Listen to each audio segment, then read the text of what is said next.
In the heart of a forgotten town called Larch Hollow, where the fog hung like an unspoken secret, there lay a forest, old and sprawling, known as Elderwood. For centuries, the townsfolk had whispered stories of the forest's hunger, of things that moved between the trees after dusk, and of voices that didn't belong to any living soul. No one had dared enter it after sundown, until Amelia Vance returned. She was a historian by profession, a wanderer by soul, and most importantly, a Vance. Her ancestors had helped settle Larch Hollow, but they had left under grim circumstances no one spoke of anymore. After inheriting her late grandmother's estate, Amelia decided to return for answers. The town hadn't changed much. Crooked signs, cracked sidewalks, and eyes that followed her every step. The house she inherited was an old colonial on the edge of the forest, its windows like watchful eyes and ivy crawling over the bricks like veins.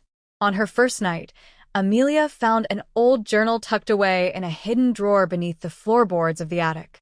The leather was dry and cracking, the pages yellowed. It belonged to her great-great-grandfather, Jonathan Vance. The forest knows. It listens. And it remembers. That was the first sentence. Amelia spent the night reading by candlelight.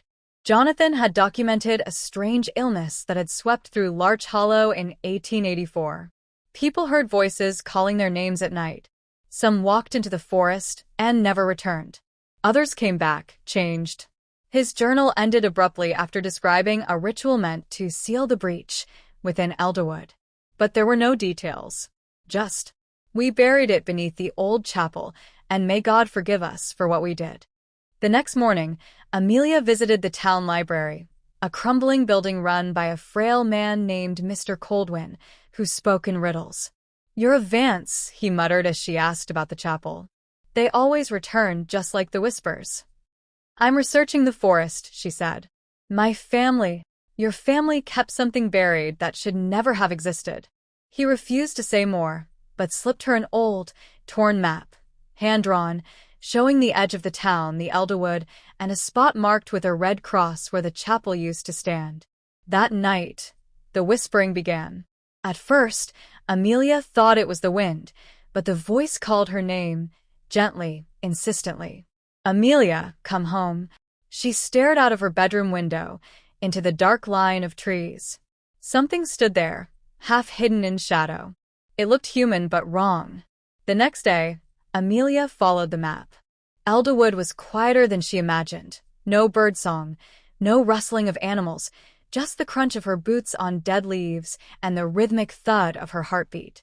The deeper she went, the darker it grew, as if the forest swallowed light. After hours of navigating old stone paths and overgrown graves, she found the chapel's ruins. Or what was left of it.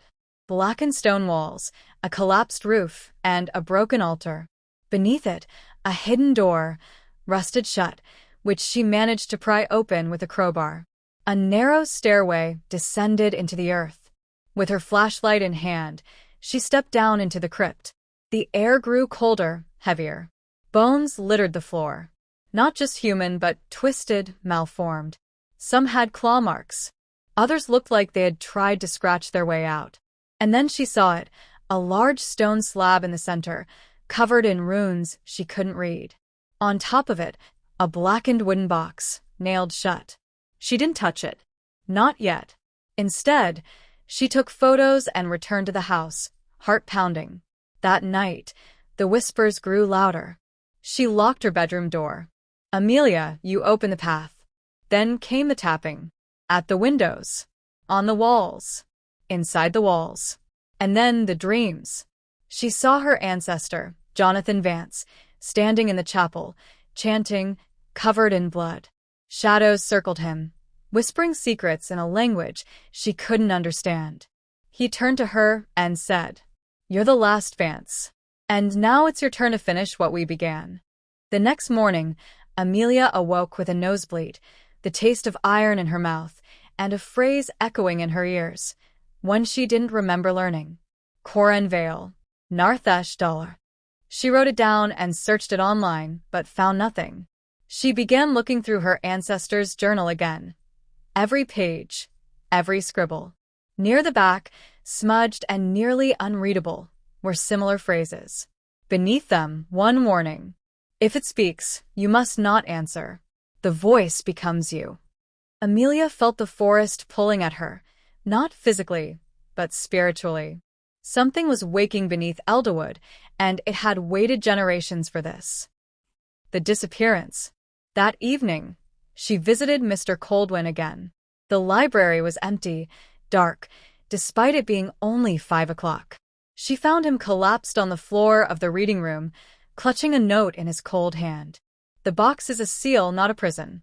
If it breaks, so does the barrier between the world of men and the hollow realm. Don't listen to the whispers. Burn the box. End it. Amelia trembled. Mr. Coldwin was barely alive, mumbling in that same cursed tongue. Cornvale, the path, it's open. She called for help, but the townsfolk didn't respond. They stared, fearful. No one wanted to talk. No one wanted to help. The town had lived in the shadow of Elderwood for too long. That night, Amelia decided she had to return to the chapel and end it. Return to the crypt. Storm clouds gathered as Amelia made her way through Elderwood, the air thick with rot and the scent of rain. This time, the forest wasn't silent. She heard movement in the trees, footsteps that mimicked hers, breathing just behind her, and the whispers now endless. She entered the crypt again and found the black box waiting, the runes on the stone slab glowing faintly red. She brought gasoline. She brought matches. She was ready to burn it, but as she poured the liquid, the whispers turned into screams, furious, begging, pleading. Don't burn us. We're not evil. We're forgotten. Your blood awakened us. You are one of us. Her hand froze. Her thoughts blurred. Then, something moved in the shadows, not quite human, long-limbed, hollow-eyed. A figure of shadow and bone, whispering with many mouths. She dropped the match. Boom. The fire consumed the altar and the box, flames spiraling unnaturally toward the ceiling.